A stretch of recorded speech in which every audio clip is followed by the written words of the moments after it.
Hey guys, how you going? I want to talk to you today about butter. Now, I've been learning lately about different things with man-made food and real food. And some of you may know that I've been doing a functional nutrition course because I've obviously wanted to educate myself on some of the things that we think are food and some of the things that we're told through marketing and through government stuff that is good for us, and a lot of the times it hasn't felt right for me. So this is why I started doing a functional nutrition course, why I wanted to get into going back to the paddock to plate scenario as opposed to packets to plate type scenario in our household.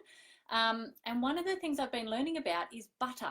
So we know that butter's been around for forever, for such a long time. It's made from our cows. It's something very beautiful, but in many man-made stages or in a certain industrialized time over the past 20 years, they started telling us that butter was bad for us, that butter caused cholesterol issues, that butter was making us put on weight, that it didn't have any health benefits, and this is all wrong. So what we know now compared to what we knew back then, we know that there is amazing benefits to butter, and I wanted to share those with you today, but also give you some insight around man-made spreads that you may think are okay that also aren't okay for you. So think about your margarines or your man-made spreads. They are industrialized man-made products. And one of the processes they use called hydrogenation, they actually use hydrogen through the oils to put into the oils to make it go from a runny state to more of a solid so that they can use it as a spread. And they actually used to do this same process with the same oils, the vegetable oils, the canola oils, those sorts of things. They would do that to make soaps and candles. And then they started realizing they could do that to make something that's a spread, which I find is so disgusting to know that what we're eating in a margarine is actually what they use in soaps and candles. It's the same stuff. And, we know, we need to stay away from things like canola oil, sunflower oil, rice bran, grapeseed oil, those sorts of things. They are, by the time they've gone through all of those processes and, they've gone through the laboratory processes to get out and extract out what they need from that oil, it's not even a pure oil anymore. And this is where we have to remind ourselves that these oils we're not really getting any nutritious or nutrient benefit from it at all. So, going back to what else can you use, it is things like butter or ghee or coconut oil. Use things in their purest source, things that come straight from the animal or straight from the plant. And that is always going to be our best option. I really feel like we need to, keep reminding ourselves to go back to this sort of stuff so that we are getting on top of this and not, bowing down to the marketing tactics that are out there just so they can make food through chemicals which is not really giving us any nutritious benefit. Now, think about oils like olive oil. Avocado oil, almond oil, macadamia oil. We know that they're all amazing. Yes, they're oils we can use, but if you want something as a spread on your toast or, on a muffin or something you've made, of course, butter is the best option. And thinking of, butter, if you're someone who has lactose intolerance or if you're someone who has a casein sensitivity like I do, butter is not always the best option if you're using it a lot, but that's where you can use ghee, because ghee has actually had the casein and the lactose taken out of it. So it's still coming from the cow, it's still through the same process, but then they've actually taken out the lactose and the casein, and what you've got left is the pure fat. And this, of course, is fine, but if you're wanting to use spreads in your household for your kids, for your family, in your cooking, ghee and butter and coconut oil are your best options.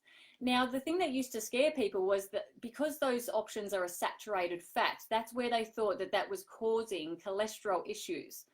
But actually, it doesn't.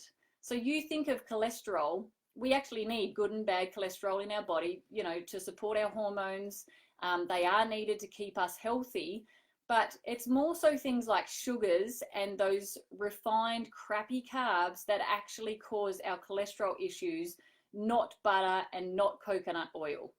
And this is because that saturated fat that they are doesn't actually turn into fat in your body.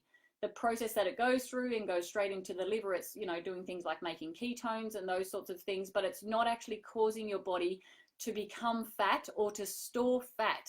So that's a really good one to remember, that you know, we need fat in our life. We really need fat for our brain function, heart health, all of those sorts of things. But butter and coconut oil are not our enemy. They really aren't, and they're not causing cholesterol issues in any way. Think about your sugars and your refined, you know, your carbs, like your hot chips or your baked goods or your muffins and cakes and slices that are made on really high sugars and things like that.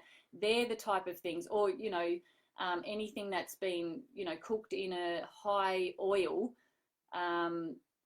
like your hot chips or your burgers or something that's from, you know, the takeaway store. They're the types of things that are causing us issues, not the butter. So I want to have a little bit of a talk to you about what is the health benefits of butter. You know, they say that, okay, if butter's good for us, how much do we need? So 1 to 2 teaspoons a day, 1 to 2 tablespoons a day is what is actually sufficient for us. Obviously, if you go over that, yes, you know, you don't want to be going over that too much, and most people wouldn't anyway. A lot of people just like to put butter on their toast, or they like to cook with it and those sorts of things. But I feel like we need to get back to learning that butter is not the enemy. And they do say that the grass-fed organic butter is best because, you know, it's coming from the most purest source then. It's coming straight from the cow. It's going through the process to churn it into butter, and then, you know, that's all it is. And unless you add salt to it, there's nothing else that is done to butter. It's completely in its purest source just to become what it is. It's not like those hydrogenation oils or those oils that have gone through so many processes and there's nothing left of them. But you think, you know, vegetable oil, we think, okay, the word vegetable is something healthy for us, when really it's actually not. It's just trick marketing that the government has done over time, which we won't get into. But that's why we need to look back to the purest sources of foods to see which ones are coming from pure source that we can use. So that's why butter and coconut oil are so good. But as they say, like everything, it should be in moderation. So 1 to 2 tablespoons a day is enough to get what we need for brain health, for heart health, for concentration, and all of those sorts of things. And I know there was a little while ago a diet out there where it was very low fat diet, but what they realized was when they took the fat out of the diet, people were getting brain fog. They couldn't concentrate properly. They started getting headaches. Their skin didn't look as healthy or as plump. And this is where the issue is coming in, with people thinking that they shouldn't be eating fat, but it's about eating the right types of fat. So let's look at butter and the health benefits. And I hope you don't mind, I'm going to read them to you here so I don't get them wrong or miss any out. So let's look at those. So a great source of minerals and vitamins. We know that butter, you know, coming from its purest source, and if you're not messing it up too much and maybe just adding some salt to it, and that's all that's done to it, it's grass-fed, it's organic, and it may be salted or unsalted, it's in a pure source coming from the cow. So the vitamins and minerals we get from that is amazing. And I'm not going to go through, there's so many vitamins and mineral benefits we get from butter. I'm not going to go through all of those just for time's sake, but if you go and have a look yourself at the types of vitamins and minerals we get from butter, it's incredible, and it's something we should be eating on a daily basis. So it's a great source of choline, which is an essential micronutrient needed for liver, brain function, brain development, nerves, muscles, energy levels, and metabolism.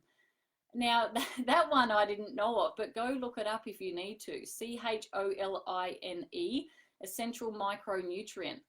So guys, I just look at this and go, wow, if butter can do this on its own, what else are we not looking at with our food that can do this sort of thing? It's also a source of butyric acid. I think that's how you say it, butyric or butyric acid. And that actually is what helps with gut lining, with gut health, with gut microflora and bacteria. And also it's got anti-cancer properties, the butyric acid. So go look that up as well if you need to. But this is one thing that I was like blown away by with butter, is how much it is such a good benefit to us for gut health. So gut microbiome, the microflora, giving the gut a good gut lining, feeding it the right bacteria. I had no idea that butter was that good and able to do that for us. And I'm someone who's suffered with leaky gut syndrome and was never told that as I was starting to really look after my gut health as well. It's also a healthy source of fatty acid that supports your immune system, protects the stomach from gastroinfections, and boosts your metabolism, and helps to put the fat into muscle if you're trying to build muscle. How good is that? So these things, guys, are something I was blown away with, and that's why I wanted to share them with you.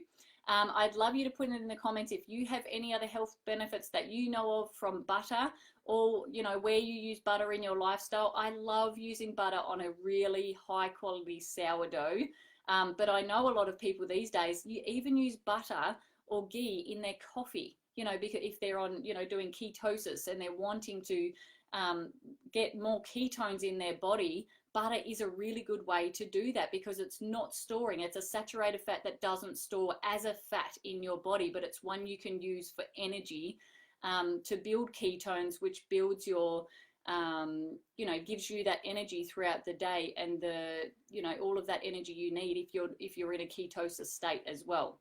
So I hope that was of value to you today, guys. I know it was for me as I've been learning about this. I'd love you to put in the comments anything you know about butter, and I'll see you all in the next video. Bye.